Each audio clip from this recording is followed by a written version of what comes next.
اسلام قبول کرنے سے کئی سال پہلے حضرت عمر بن خطاب تجارت کے لیے مال لے کر ایک بار مکہ سے شام گئے۔ قافلے میں قریش کے کئی اور بڑے سردار بھی تھے۔ یہ قافلہ شام کے سب سے بڑے شہر دمشق گیا، وہاں اپنا مال بیچ کر مکہ روانہ واپس ہوا۔ تھوڑا سا فاصلہ طے کرنے پر حضرت عمر کو یاد آیا کہ ان کی ایک رشتہ دار خاتون نے انہیں کچھ سونا دیا تھا کہ اسے بیچ کر ان کے لیے کچھ کپڑے وغیرہ لیتے آئے۔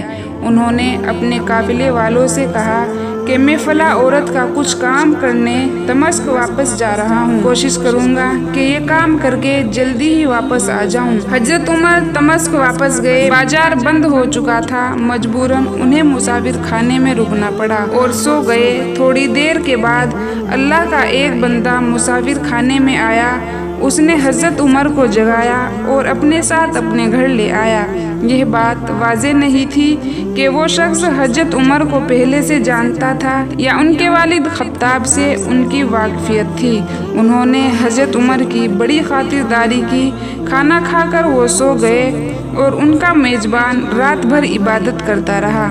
صبح کو جب نیند سے بیدار ہوئے تو ان کے میزبان نے کہا، اکیلے بازار مت جانا، بازار میں لٹیرے اکثر مسافروں کو لوٹ رہے ہیں، میرے ساتھ چلو۔ یہ کہہ کر وہ سو گیا۔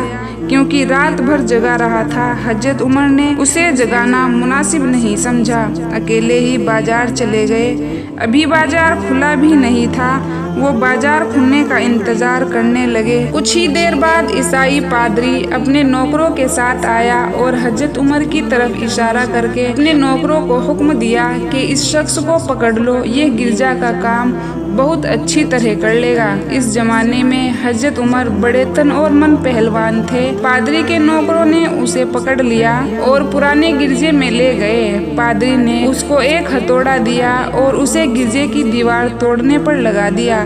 ایسا معلوم ہوتا تھا کہ وہ اس جگہ پر ایک نیا گرجا بنوانا چاہتا تھا۔ حضرت عمر دن بھر کام کرتے ہیں، کہیں شام کو جا کر چھٹی ملی، وہ تھکے ہارے آ کر مسافر خانے میں بیٹھ گئے۔ پہلے دن والا نیک آدمی پھر آیا اور کہا کہ آپ کدھر چلے گئے تھے؟ حضرت عمر نے اسے سارا قصہ بتایا۔ وہ شخص آج بھی ان کو اپنے گھر لے گیا اور ان کی بڑی خاطر توجہ کی، اور اس نے کہا کہ کل بازار جاتے وقت مجھے ساتھ لیتے جانا۔ اس کے بعد وہ عبادت میں مشغول ہو گیا اور حضرت عمر سو گئے۔ صبح کے وقت جب حضرت عمر اٹھے تو اپنے میزبان کو سوتے پایا۔ انہوں نے اب کی بار بھی ان کو جگانا مناسب نہیں سمجھا اور اکیلے ہی بازار چلے گئے۔ اتفاق سے پھر وہی پادری اپنے نوکروں کے ساتھ آیا اور حضرت عمر کو پکڑ کر ساتھ لے گیا۔ ان کو غصہ تو بہت آیا، لیکن کیا کرتے، غیر ملک میں اکیلے تھے اور کوئی ہتھیار بھی پاس نہیں تھا۔ دوسری طرف پادری کے ساتھ 7-8 نوکر تھے اور وہ سب ہتھیار بند تھے۔ پہلے کی طرح حضرت عمر ہتھوڑے سے گرجا گھر کی دیواریں توڑ رہے تھے۔ جب دھوپ تیز ہوئی تو پادری اور اس کے نوکر اسے کام میں مشغول دیکھ کر چلے گئے۔ حضرت عمر دیوار کے سائے میں دم لینے کے لیے بیٹھ گئے۔ اتنے میں وہ پادری گھوڑے پر سوار ہو کر چپکے سے آیا، حضرت عمر کے سر پہ جرب لگائی اور کہا کہ ہم سب گھر گئے تو تو نے کام ہی چھوڑ دیا۔ اب حضرت عمر کو صبر کی تاب نہ رہی۔ انہوں نے ادھر ادھر نظر دوڑائی، ہر طرف سناٹا تھا۔ انہوں نے پادری کو کھینچ کر گھوڑے سے نیچے اتارا اور ان کے سر پر ہتھوڑے مارنا شروع کر دیے۔ وہ بہت چیخا چلایا، لیکن اس کی مدد کے لیے کوئی نہ آیا۔ حضرت عمر نے ٹوٹی ہوئی دیوار کا ایک بھاری ٹکڑا اس کے سر پر دے مارا، وہ پادری مر گیا۔ اس کو مرتا دیکھ کر حضرت عمر تیزی سے بھاگ کھڑے ہوئے اور جس راستے سے دمشق آئے تھے وہ راستہ چھوڑ کر دوسرے راستے چل پڑے۔ شہر سے کافی دور انہیں ایک خچر پر سوار ایک رومی ملا جو روم سے تعلق رکھتا تھا۔ وہ ان کے ساتھ چلنے لگے۔ وہ کچھ باتیں کرنے لگا، لیکن نہ حضرت عمر ان کی زبان سمجھتے تھے اور نہ وہ ان کی زبان سمجھتا تھا۔ اس نے یکایک اپنی تلوار پر ہاتھ ڈالا۔ حضرت عمر سمجھ گئے اور حضرت عمر نے اسے خچر سے کھینچ کر اور اس سے تلوار چھین کر ایک ہی وار میں اس کا کام تمام کر دیا۔ پھر آپ خچر پر سوار ہو کر آگے چلے۔ اس کے بعد کیا ہوا خود حضرت عمر نے اس طرح بیان کیا ہے۔ اس جگہ سے روانہ ہو کر میں گرجے پہنچا جہاں عیسائیوں کی ایک جماعت رہتی تھی۔ میں گرجے میں داخل ہوا۔ گرجے میں رہنے والے لوگ سب میرے ارد گرد ہو گئے اور مجھ سے میرے حالات کے بارے میں پوچھنے لگے۔